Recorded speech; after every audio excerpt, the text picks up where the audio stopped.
Having worked in a bank for the last 5 years, I think it's safe to say that saving money is getting even more complicated. And unfortunately, the financial advice we receive is often very overwhelming, leaving many of us lost at just what to do next. So I created my own simple money saving habits that ultimately actually allowed me to be able to invest just shy of 6 figures into the stock market, save 2 years worth of expenses in cash, ultimately allowing me to quit my job and pursue my passion here on YouTube. These are my simple, frugal living habits that made my life easy, intentionally increasing my quality of life. One of the biggest mistakes I saw while working at the bank was lifestyle inflation. People would get a new job, inherit some money, receive a bonus, and they would increase their quality of life tenfold. They treated the increase in new worth as a reason to finally display self-worth. Months would go by and they would be right back in the same place they were before they had the money. So I became extremely conscious of the increases of quality in my life. A great example would be my car.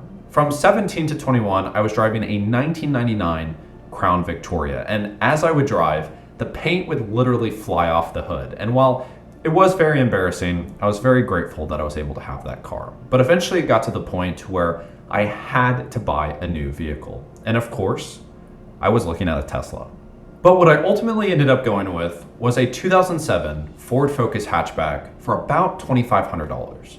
And the reason that I ultimately made this decision was actually far less to do with the price tag of the vehicle and a lot more to do with creating a baseline that all of the vehicles following would have to meet. If I go from a car that literally has no special things about it, sometimes I'm just happy if I can get to my destination, to a car that can literally drive itself, every car that I get after that for years to come has to be better than the Tesla. As humans, we don't like to feel like we're going backwards. We get very comfortable in life. So if I have a car that is the magnitude of the Tesla, think about all of the price increases and different components I would have to be able to replace that, especially at my young age. So when I looked at the 2007 Ford Focus, it was still a massive quality increase from the car that I was driving prior. I had consistent air conditioning. I had the ability to do cruise control. I had so many different things that I didn't have prior. And what I realized in my life is the more fancier things that I get, the more that overall my quality of life needs to increase. Again, lifestyle inflation. If I'm driving a Tesla, most likely I will feel like I need to buy new clothes to be able to match the perception of driving a Tesla. I would most likely need to live in a better place. I would most likely want to have nicer things. When in reality, the ultimate principle in this is that you are what provides worth in your life. No item you can buy can increase your self-worth. There is no rush in displaying that to everyone. The items in our life is a luxury, not a necessity. Life is very unpredictable, and sometimes it just doesn't go our way. In our society, having common household items is so normal that we feel like it is a necessity in our lives. I would see time and time again, someone's microwave would go out or their phone would stop working, and they would instantly not only buy the newest and most improved version, but ultimately most times they would put it on a credit card. And I will discuss credit cards and debt here in just a second. The issue in this is that there's no momentary pause asking ourselves, does this actually provide value in my life? Is there a way that I could fix it at home? Researching, do I really need the best and newest version? Does somebody else that I know have it and I can borrow it? Do I need to put it on a credit card? An example would be that my TV just recently went out. And instead of me frantically going out and buying a new one, I just acknowledged the fact that I was grateful it lasted me as long as it had. I researched ways that I could fix it, researched what TVs are like now so I don't pay more than I should, and reflected, do I truly need it in my life?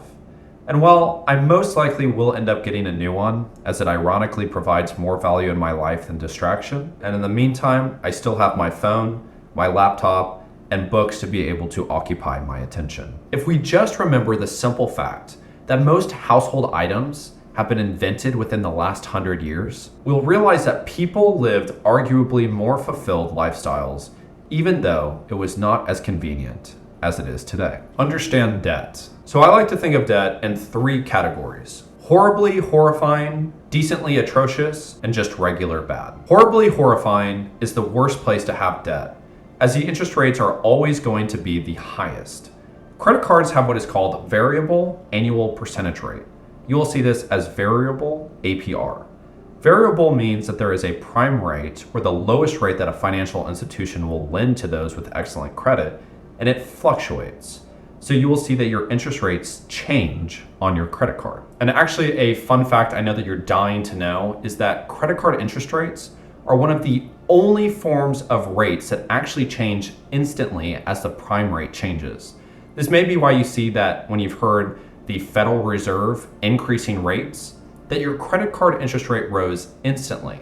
However, you may have asked yourself, why is my savings account rate not doing the same thing? This is because banks have the ability to control how long until they increase it. And oftentimes they're waiting to see, is the rates going to come back down? So what they do is they wait months to be able to increase it. And whenever they hear word that the rates are going to decrease, they will do that preemptively. Of course, banks have your best intention in mind and are always trying to make sure that they are the ones benefiting in this. Decently atrocious. So this is like the second worst place to have debt, because this could provide value in your life and it could be beneficial, but ultimately, at most instances, it could have been prevented in some sort of way. This would be like a car loan, student loans, or some other form of loan. The majority of these loans will have what's called a fixed rate, loans that will not adjust as the prime rate fluctuates. This allows you to have a little bit less risk in a high rate environment like we are today, and it allows you to be able to at least hopefully refinance at some point if rates begin to drop. But again, this isn't necessarily the best place to be able to have debt. Regular bad. So if you're gonna have some sort of debt, obviously the best place to be able to have it is in a house. And hopefully that would be an investment property, but since the subprime mortgage crisis in 2007, or large high rate loans to people with poor credit, caused the financial crisis of 2008, mortgage loans are far harder but safer to have. Most people go with a 30-year fixed rate on their home and can incorporate HELOC or home equity lines of credit as a way to borrow against the value of your home. You can also do a refinance to pull the cash out of the property while hopefully maintaining a low or lower rate. This is why oftentimes you will see homes having some of the lowest interest rates, because it's such a large, long-term loan. And so now that we understand the basic principles of debt, what I would see the mistake being time and time and time again was people would work very hard to be able to pay off their car and to be able to pay off their house. I would see it so many times. People would celebrate, I just paid off my home. But I would see that they had $15,000 to $20,000 of credit card debt. What we need to look at is actually paying off the form of debt that has the highest interest rate or is the highest in risk.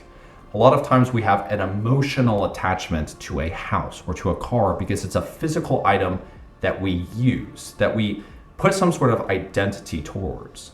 Oftentimes with credit card debt, if you just don't look at your bank account, you don't see it. And even though debt is a beneficial tool at times, it also is risky. So we want to make sure that we're not too over leveraged into debt. Being grateful for what you have. Some of you may know for the past couple of years of my life, I spent a large majority of it living for money. I was consumed with the illusion that money would grant me worth or a better life. During this time, I was sacrificing my life so much and I was so stressed, but I would consistently get reminded by my girlfriend that no matter what happens in life, as long as we're together, everything's gonna be okay.